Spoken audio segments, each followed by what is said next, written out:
would you ever live with a woman? Like, what kind of, like, what's your scenario like? You know, what does the limit to that look like? And it's like, this guy's a very smart lawyer that's seen a lot of bullshit, and it's like a matter of hedging risk.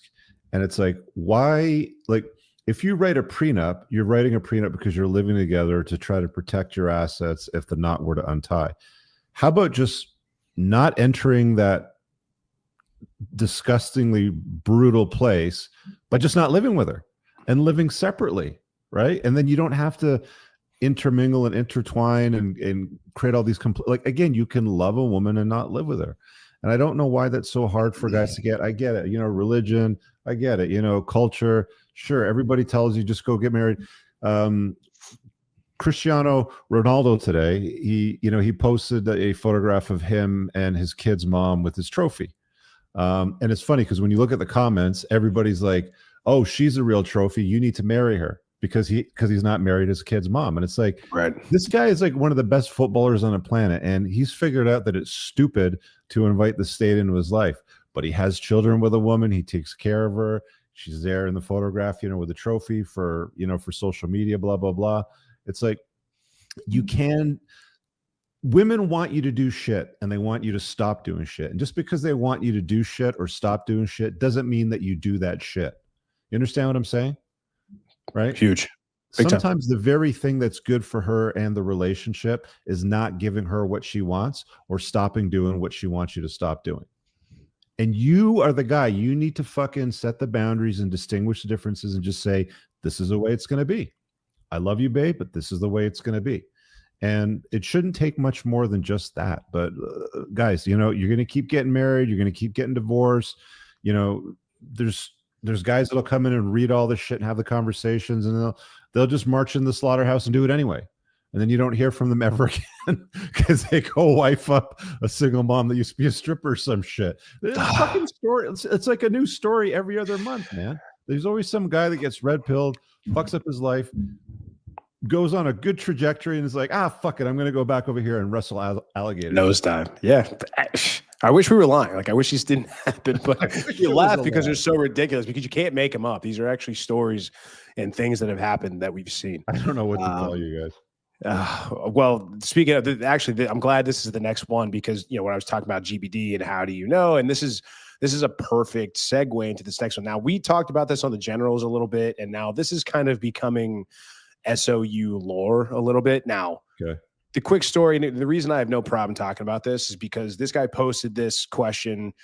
I'm not going to give it all away, but he got a lot of comments that were all in agreement, and he swiftly left after that. He packed his bags, took his ball, and went home without a word. Okay. And you could probably imagine what the response was. So, hey, everyone, I've got a quick one here. My girlfriend is going to Ibiza for 3 months for a summer job.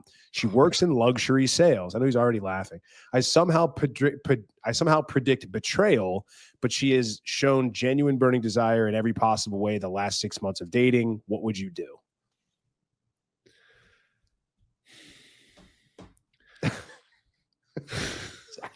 Again, it's like one of those questions, like, what am I supposed to do? You've been driving all day. You know, you can make some decisions and park your $300,000 supercar in a nicer, safe spot, or you can just park it in the shitty neighborhood and hope for the best. Like, that's basically the same fucking question. Like, let your hot chick go to Ibiza and hope for the fucking best, bro. Like, what could possibly go wrong? You ever been to Ibiza?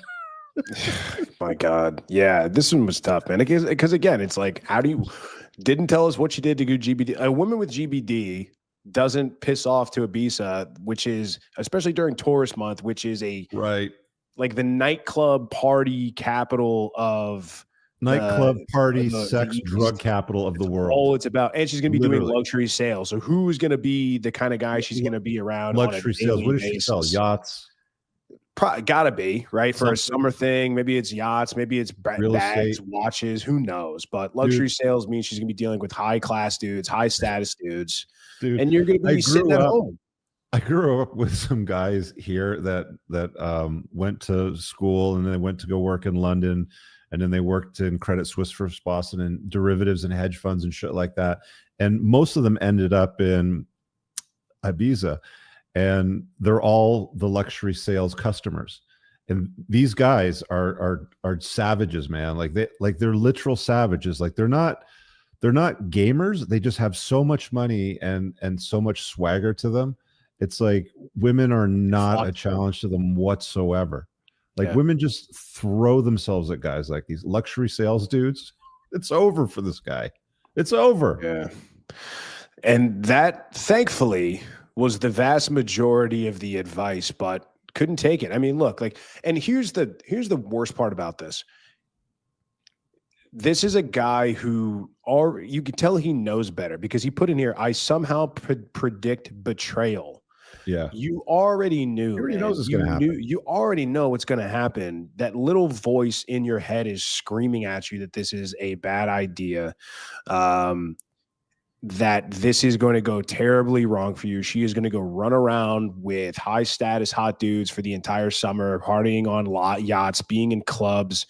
And what are you going to do? You're going to be at home pulling your pud, waiting for her to get home, or hoping that she texts you, and you're going to be waiting for her to get back. Like, dude, you're a little... I don't know. I think he was in his 30s, maybe early 40s, but I think he was in his 30s, maybe mid to late 30s. But it's like, yeah, man. I mean, it's like, this is over. Like, and this is not a relationship. This is over. You know, and he didn't even phrase it as if she came to me and asked me what I thought. She asked me if I would be okay with it, which even so would still be like a major red flag that she would even ask. But she just said, apparently, again, this was verbatim the post, so I don't want to infer anything, but this sounds to me that she just said, hey, I'm going to Ibiza for 3 months. See you when I get back. I'll bring you home a t-shirt, you know? So yeah, I mean, didn't want to take his medicine. He bounced after that, sadly. That's like a good girl would say, hey, you know, I'm like, you know, she's in luxury sales. Hey, you know, I got this great offer to go and sell sailboats in Ibiza for the summertime, but I really don't want to take it because I don't want to put, you know, myself in that kind of predicament where I'm away from you, where, you know, bad shit might happen. Like, that's what a good woman would say. But most women aren't like that. They're like, oh, selling luxury shit in the coolest place in the fucking planet during the summertime party where all the dope shit is. Yeah, I want to go there. F him. That's what most women will end up doing. And that's just the way it is. Right. Is there anything like, is there any problem solving? Is there anything that could salvage this here? If he could he offer, I'm not saying I would tell him to do this, but I'm just spitballing. Like, he says, hey, I go with you, or I should do this, or why don't we go together? Or why don't I mean, it's kind of already lost. Like, if you got a girl that's in luxury sales, man, I mean, here's a better question. This is a little bit off script. Let's say you do meet a girl that does that, right? You meet a girl that does because you talk about, you know, if you were, you know, raising a daughter, this and that and the other, you would tell her to get into sort of like luxury sales or hang out at the country club and things like that. But marry the fucking first best guy that you can find, not run around and travel the planet. And that's what I mean. Like, how do you get her to understand that she's going to have to shut that off when that first good guy comes along? Is that not going to get into her DNA and she wants to become a boss babe? Is she going to be able to turn that off? All right, guys, I really hope that you enjoyed that clip. If you want to check out the full-length podcast episode, you can find that right over here. Also, make sure you visit my website over here where you'll find my supplements, the opportunity to book me privately one-on-one for coaching, and most importantly, my new School of Unplugging, which you'll find on the courses tab. Newer to the channel, hit subscribe.